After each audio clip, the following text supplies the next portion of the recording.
This is the Dark Illumination Report podcast episode for Friday, August 14th, 2020. And on today's episode, we're going to be premiering an episode of Nero the Pig, which is our entertainment show, which I'm thinking about putting on a podcast network, depending on how you guys respond. This is the Dark Illumination Report podcast, the official podcast of Shadow Path Diabolism, your daily dose of Diabolonian philosophy to inspire you on your journey down the crooked shadow path. Here's your host, R.J. Womack, Brother Nero. Hey everybody, thanks for joining me for another episode of the podcast. Glad you're here. I hope everybody's doing well. Everything's been going good. Our audience is growing. We're still growing by leaps and bounds. Thanks to you guys. I really appreciate it. I appreciate your positive comments on the show. And I'll be getting back to the regular format tomorrow. As I said, I'm going to be making every Friday an entertainment episode, either with myself or with an episode of The Pig, depending on what happens here. But we're going to try to make Nero and the Pig a separate episode or a separate show altogether on the Ministry Podcast Network. The ultimate goal here is hopefully to get enough interest in a podcast network that we can have about 3 different podcasts up by the end of the year and have our own podcast network and hopefully use some advertisements from those podcasts from that network to fund the ministry as it starts up next year, along with the release of my book. So everything will kind of come together and support each other. The other thing I want to mention is the reason I'm doing an entertainment podcast, and I know some of the more serious diabolists probably think, why would you want to do that? Why would you waste time? The reality is, like I said, we need to have our own culture. We need to have our own identity. It has to be more. Our religious tradition has to be more than just about the religious worship of Satan. We have to have a balanced life. We have to practice what we preach. So in order to facilitate that, I want us to have programming on the podcast network that addresses different aspects of life and caters to different audiences of people. And so that we have our own religious and social culture, and so that we have our own identity. And it's not just being anti-Christian or being anti-something, that we have our own cultural identity as a religious tradition. It's very important. Plus, I just want to do stuff that's fun. And this is fun. And this is something that is not really that big of a deal. It's not important in the sense that, the earth's not going to cease to exist if we don't do a podcast on entertainment. And nobody's going to be upset if, we talk about Sabrina or Lucifer or whatever. It's very, very benign sort of stuff. And again, it's about illustrating the point that in this religion, you have to have balance.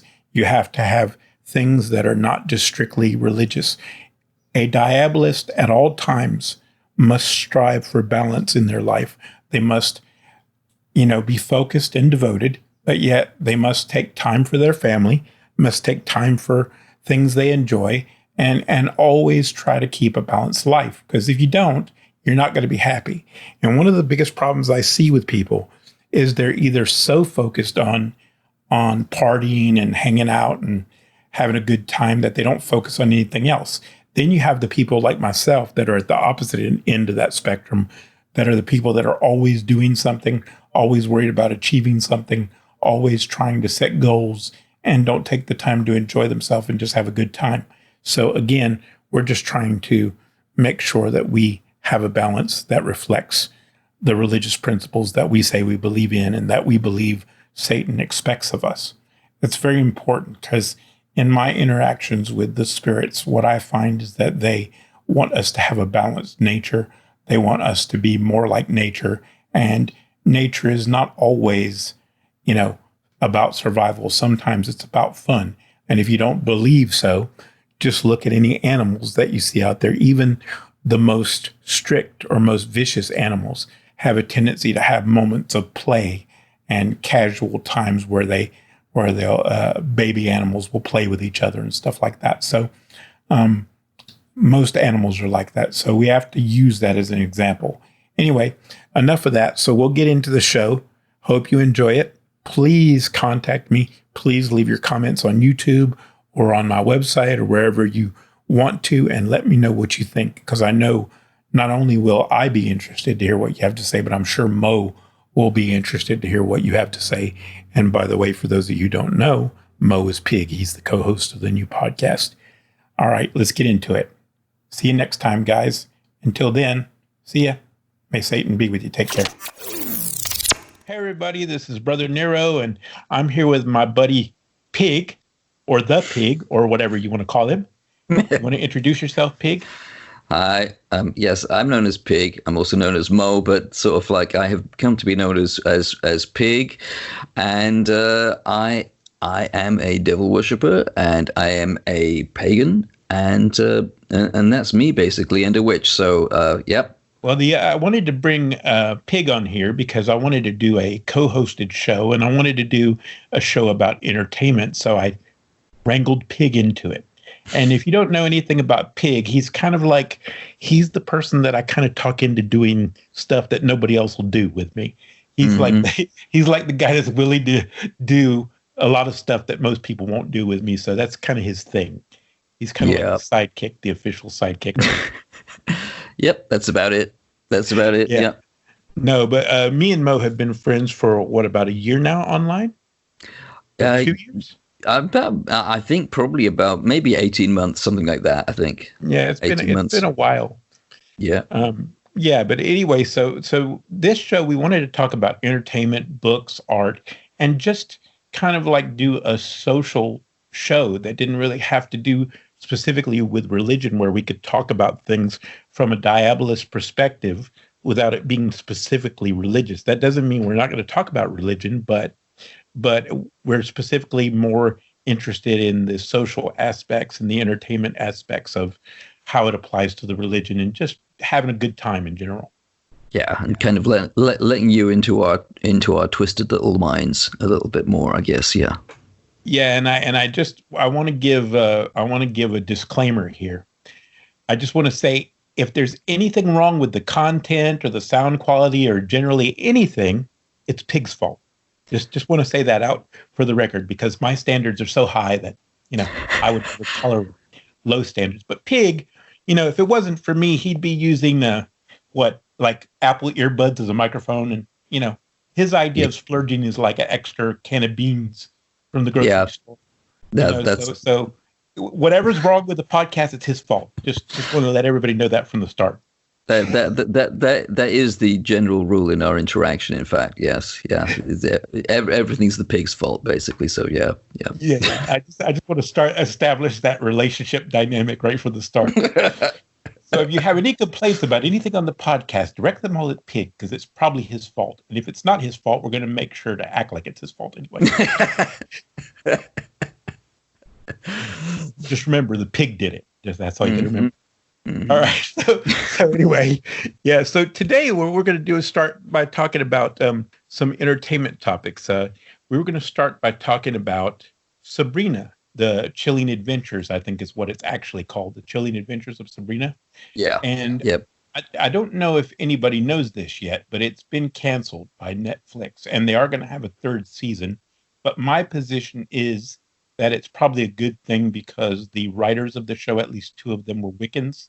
And in the second season, they started going in that direction. I don't want to give it away for people that haven't seen it, but one of the reasons I was very interested in the show and really liked it, because it was one of the few shows that actually showed the world from a satanic point of view, from a family that actually cared about each other and believed in Satan as their god, as opposed to some just sinister figure with no morals or anything like that. So I love that part of the show, and I'm disappointed that it's kind of been canceled.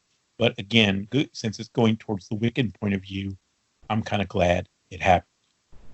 Yeah, I love the way that, the aunt would always sort of like go, oh, praise Satan, it was just so beautiful. I thought it's just so lovely that they had people sort of like just doing that on a kind of like a kind of mainstream TV show, really, Yeah, I mean, it's a lot of people didn't like it. They thought it was cheesy. They thought it, a lot of Satanists complained about it. But I thought it was the first show where the actual characters were shown believing in Satan as a serious religion, and I thought that was groundbreaking. And I thought, yeah, it's not perfect, but it's different. It shows Yeah. Satanists as real people, and I didn't understand why people were so against it.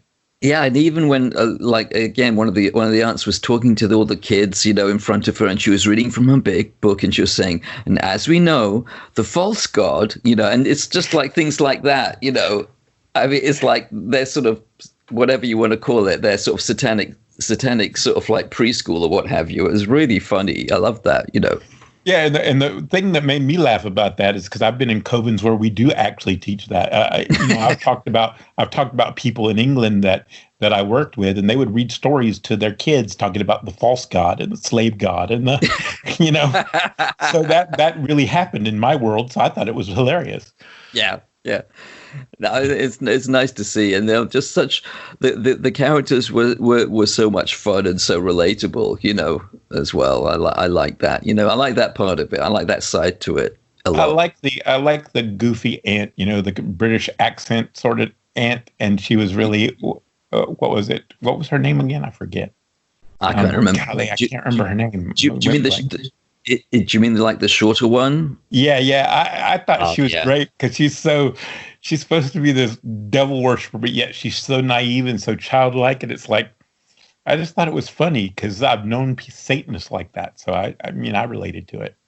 Yeah. It's funny. It's like nobody's sort of like, everyone thinks that, say, if you're a Satanist or even if somebody's a Thelemite in you know, in the old days or what have you, they think that you are something really, really, or you're going to have to be hardcore, or you're going to have to be sinister, or you're going to have to be sort of immensely learned. And they, of course, that's not how things are in real life, you know.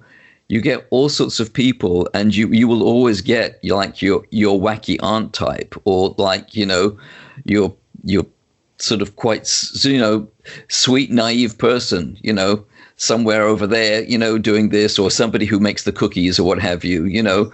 Yeah. No, I mean, like I said, I've known people like that in Satanism, so I know it's true. That's why I think it's funny. But yeah, I don't know why they decided to cancel it. Netflix has been canceling a lot of TV shows. They've canceled a lot of really good TV shows. I personally like their superhero TV shows that they did, like Luke Cage and all that stuff. I really liked just their whole superhero stories. I really liked the ones they chose to do and the ones they chose to adapt. And I was disappointed to see like some of them go away, like Jessica Jones and stuff like that. I personally like them. And I'm not really big into comics or hero films or anything like that. So for me to like a superhero series is very rare. Yeah. Very rare. I don't know what's going on with them, but they're canceling things left and right. That's strange, really. You know, I don't know why they're doing that. Yeah. And they seem to be canceling stuff that has very good ratings as well. That's odd. I find that kind of like strange. You know, obviously, if a series was really bombing, and then sort of like, you know, that would be an obvious reason why they cancelled it. But I can't imagine that Sabrina would have. I mean, I don't know what the recent ratings of Sabrina have been, you know, but it seemed to be very successful as far as I was aware, you know. Yeah, I mean, but they've done it with other series that seem to be successful. So I'm not exactly sure what their thinking is or how they go about making their decisions. But you know, but they do so much better than, like, say, Amazon. You know, Amazon with the what's it called, their service? Amazon Prime. Yeah, Amazon Prime. Yeah. Amazon just doesn't seem to be able to catch a break with really good TV shows that get a lot of press. And it's like, I like Hannah, but that's about the only one. And then I actually like the one, the other one too, which is, God, I can't remember the name. I need to take notes for this stuff. But the one by Amy Schumer Palatino. No, that's not right. What? Never mind. Just anyway, let's go on. So I forgot what I was talking about. It's all Pig's fault. Don't worry. Yeah, exactly. Yeah. And my incompetence is Pig's fault. So yeah, but anyway, so I don't know what goes on with them, but they make weird decisions, and I don't know. I mean, I'm really interested to see what people think of Cursed, which is a show we're going to talk about towards the end of the podcast here. But yeah, I want to move on to Lucifer news. Oh, Because Lucifer news is really good because they've been approved for season 5 and they've been approved for season 6. And season 6, according to Netflix, will be the final season. Of course, who knows what will happen between now and then. I mean, Lucifer's almost died like 3 different times and it manages to survive. So who knows what will happen. yeah. But yeah, it's so let's talk a little bit about that. What did you think of Lucifer in general as a Diabolist, from a Diabolist perspective, and just in general as a TV show? I thought it was entertaining, and I thought it's kind of like got more interesting as it goes along. I guess I was really interested in anything that presented like the devil from a sympathetic point of view. Yeah, it was maybe a little too sort of like from the Christian point of view, if you see what I mean, in some ways, in that he was very much the kind of like, he was the Christian angel. And I'm sort of like, with me, I'm more sort of like in terms of like the horn god or the witches and stuff like that. That's more of my connection. But I've really got into it as it's got along. Yeah. And I think he's a very funny character, and they have some very funny script writing as well. There's some really funny bits in it, and all that kind of thing. I've really kind of like warmed to it as I've gone along, basically. And the guy who is it, Tom Ellis? Tom Ellis. Yeah. I mean, he's so funny because I just know him as a comedian over here who was in like a comedy show over here in which he was a very, very like really meek, sort of like sympathetic guy, and seeing him in this, it was like, oh my God, that's that guy from that comedy show. And he was so different, and he looked so different. He looked taller, he looked bigger, and, he really pulled that off very, very well, So I was really, really impressed by him.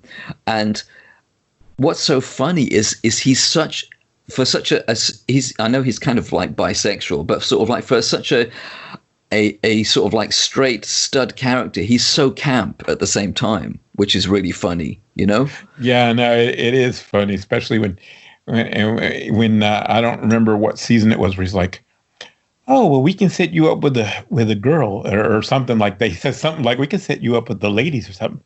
Oh, I could see that you're not really into the ladies. Well, we can set you up with the guys too, or I can take care of you too, but I'm busy right now. I'll come back. Yeah.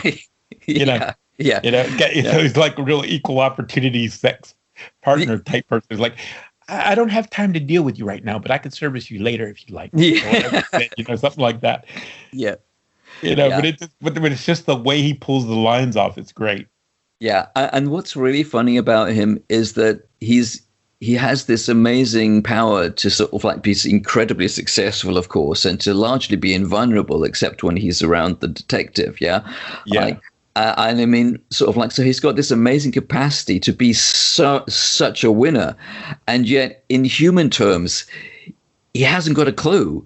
But it's because he doesn't need to have a clue. He's so successful that he doesn't have to even bother about like learning any of the social cues or anything. He can say all the wrong things and it doesn't matter, basically, which is really funny as well, Yeah, because his charisma is just so off the charts, or at least that's the idea behind the character. Yeah, that he can just get away with whatever. Yeah, so he's actually socially really incompetent. Yeah, if he wasn't the devil, he'd be sort of like, he'd never get away with it. But the thing is, because he has this charisma, it's like you don't need anything else, which is very funny. That actually also really adds to the comedy, I think.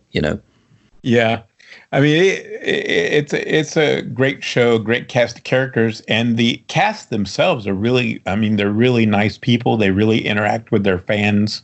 Yeah. They really care about the fans. They support the fans support them. And I think that's one of the reasons why I love the show. But people had a lot of problems with this show, too. They, obviously the Christians had a fit about it. I bet. The million moms and all that stuff. Some Satanists even thought, well, I don't know how I feel about this. But I just thought, again, it was a different take. on the character of the devil, and Yeah. I thought it was interesting. And I'm for more occult programming in general, and that's one of the reasons why I wanted to do this podcast, because I wanted to bring occult themed shows to the attention of people, including maybe some old shows or old films that most people haven't heard of. So, depending on how this show goes, this is kind of a demo show, and I'm going to put it on my regular podcast feed. And if people like it, they think it, they're interested in listening to it, I'd like to do it on a regular basis. But we wanted to kind of see if there's any interest in the show, or this kind of show. And I don't know that there is. I mean, I would assume that there is, but I don't really know what my audience is gonna think of it. So we thought we'd just do a little sample show. I'd put it in my regular feed on a day whenever I didn't have an episode or wanted to take a break or whatever, and see what people thought of it. Yep.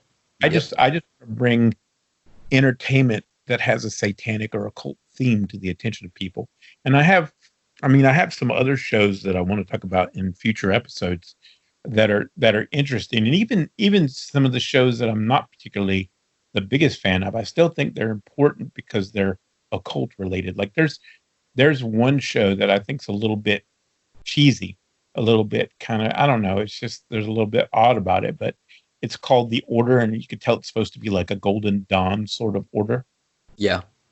And it's a little bit on the cheesy side, and it's not quite as good as some of the other shows, but I still think it's interesting, and it's in its second season, which I thought was kind of cool. So I want to promote occult type TV shows because I think they're important to have an audience. Because I mean, I don't know why it is, but there's so many supernatural shows, so many witchcraft related shows, and there's other shows by Netflix that are witchcraft related that I haven't watched yet as well. Yeah, yeah. I think it shows that it's just a perennial thing, really. People always come back to this as something that has a kind of, it holds something for them, really.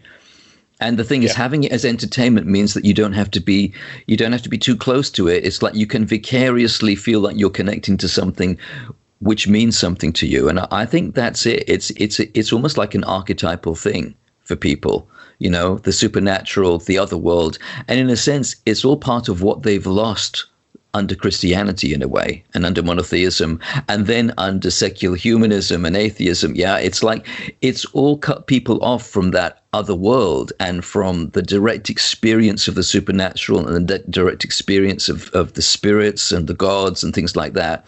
So, and I think what it is that people still have that hunger and that need in them. They're not allowed to engage in it, either because of religious doctrine or because of a kind of atheist or secularists lack of credibility around the subject. Like it's an embarrassment. It's either a sin or it's an embarrassment. But underneath that, it's like it's everyone's guilty pleasure in a sense. Because they need.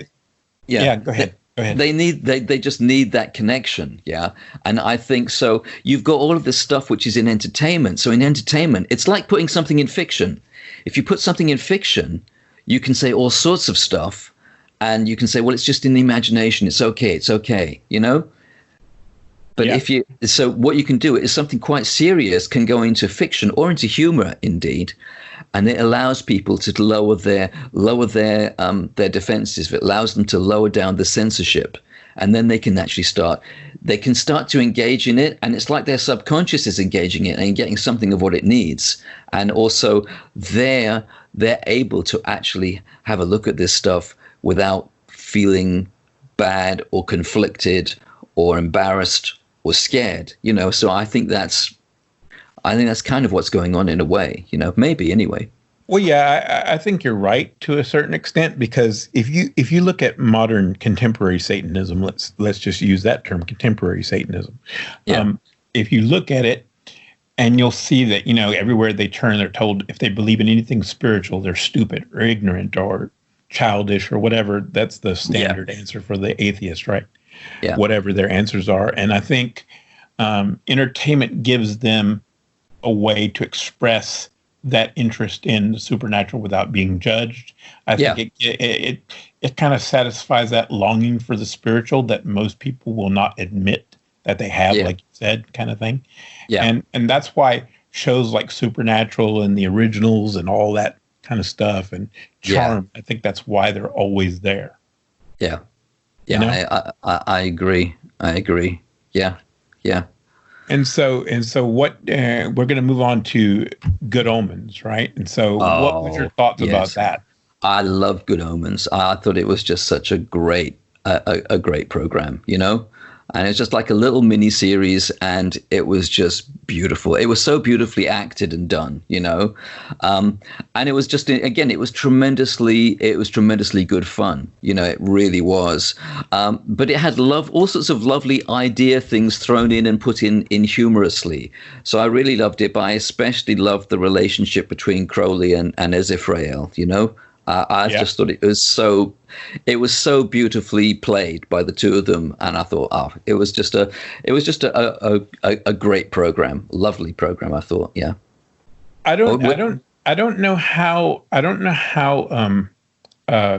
most Satanists would look at that program. I think some of them would think it was a bit cheesy, but again, you know, I'm a fan of Douglas Adams and The Hitchhiker's Guide to the Galaxy, as you know. So that sense of humor is perfect for me. That whole cheesy, kind of campy, kind of silly thing. And I think, like you said, you can get away with presenting alternative ideas, some serious ideas, but in a funny way that you wouldn't normally get away with.